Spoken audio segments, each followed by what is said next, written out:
Assalamualaikum warahmatullahi wabarakatuh. Kembali lagi bersama saya dan Rianjani, guru bahasa Indonesia kalian. Dan kita dalam pertemuan kali ini akan membahas mengenai kaidah kebahasaan laporan observasi. Nah, sebelumnya kita sudah pernah bahas ya tentang kalimat deskripsi, frasa nomina, frasa verba, fiksasi, kalimat kompleks, dan kalimat simpleks. Nah, sekarang kita akan membahas tentang kalimat klasifikasi, lalu kopula, kemudian verba material, verba mental, kata teknis, gagasan utama, yang terakhir adalah gagasan penjelas. Jadi kita akan bahas kaidah kebahasaan yang berwarna merah ini dalam contoh laporan observasi yang ini. Oke, ketopeng. Ini kalian bisa lihat di buku bahasa Indonesia kalian. Oke. Nah, langsung aja kita bahas. Yang pertama itu tentang kalimat klasifikasi. Apa sih sebenarnya kalimat klasifikasi itu? Kalimat klasifikasi itu adalah kalimat yang mengandung penyusunan bersistem dalam kelompok atau golongan menurut kaidah atau standar yang ditetapkan. Bahasanya pusing. Nah, kita singkat atau kita ringkas jadi dalam kata lain kalimat yang merinci jenis, menggolong-golongkan atau menyusun sesuai standar. Jadi ada standarnya. Itu adalah klasifikasi. Bedanya sama perincian aja. Kalau perincian kan kayak bagian-bagian gitu. Nah, penandanya apa sih kalau suatu kalimat itu disebut sebagai kalimat klasifikasi? Penandanya itu adalah biasanya penggunaan kata klasifikasi, dikelompokkan, dibagi menjadi beberapa jenis berdasarkan apa gitu ya. Di sini sudah saya bold dan atau sudah ditebal.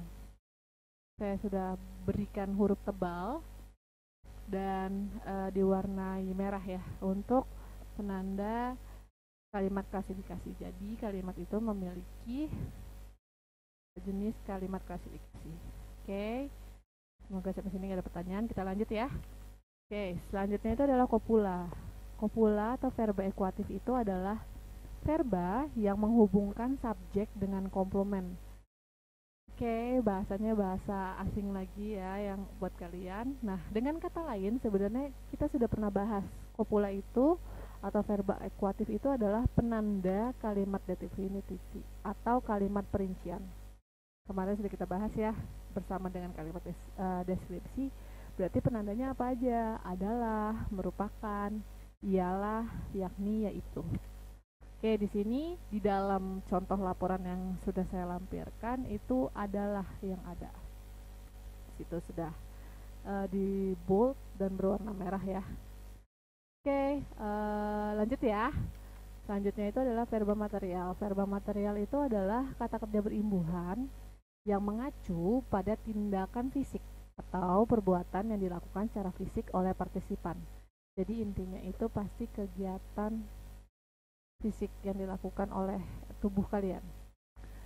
Nah, di sini kita bisa lihat contohnya itu diamati. Sebenarnya yang paling gampang itu kayak membaca, menulis, berlari, seperti itu. Itu juga termasuk sebagai verba material.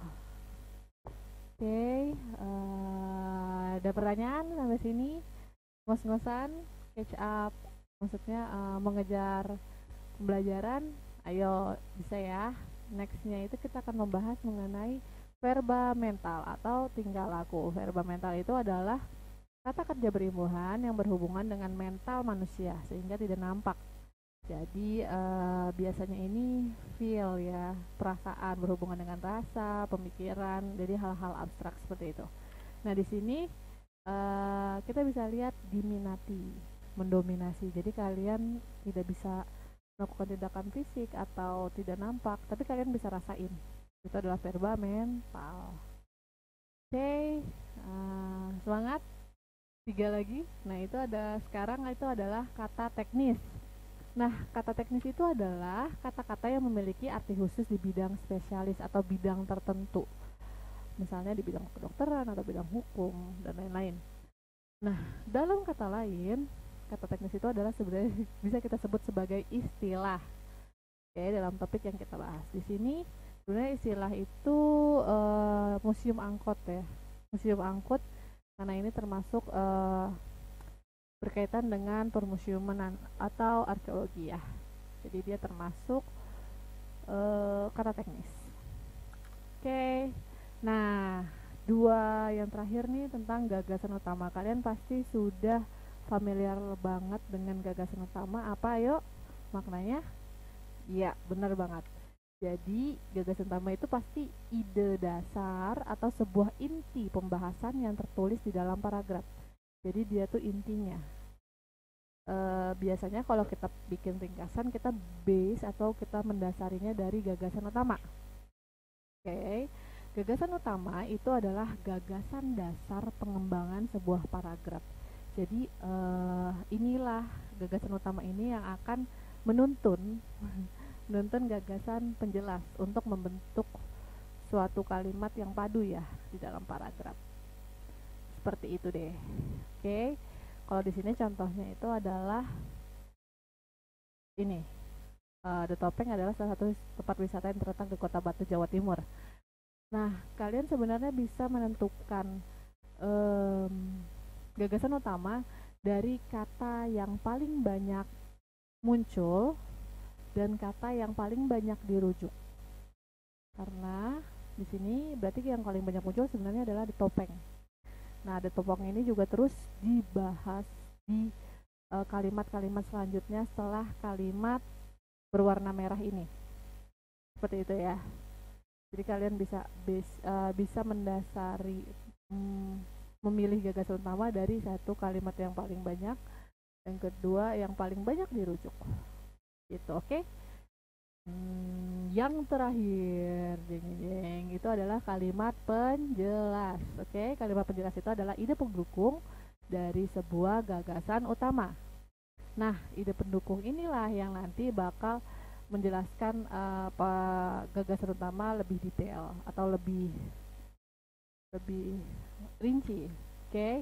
Nah, di sini berarti sampai satu paragraf itu gagasan penjelasnya itu adalah sampai yang terakhir itu adalah gagasan penjelas. Kenapa? Karena dia terus merujuk.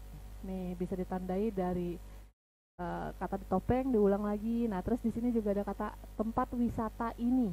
Itu kan merujuk ke tempat wisata ini berarti kan merujuk ke The Topeng gitu. Terus dijelasin lagi The Topeng tuh apa sih gitu kan. Terus diklasifikasikan deh. Topeng itu dikelompokkan menjadi 5 jenis berdasarkan bahan pembuatannya. So, semuanya itu membahas tentang The Topeng. Jadi, itu ya, ini adalah paragraf deduktif. Oke.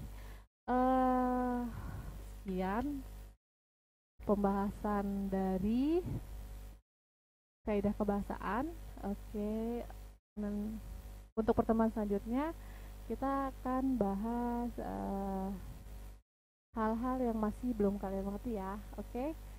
Sampai bertemu di pertemuan selanjutnya. Assalamualaikum warahmatullahi wabarakatuh.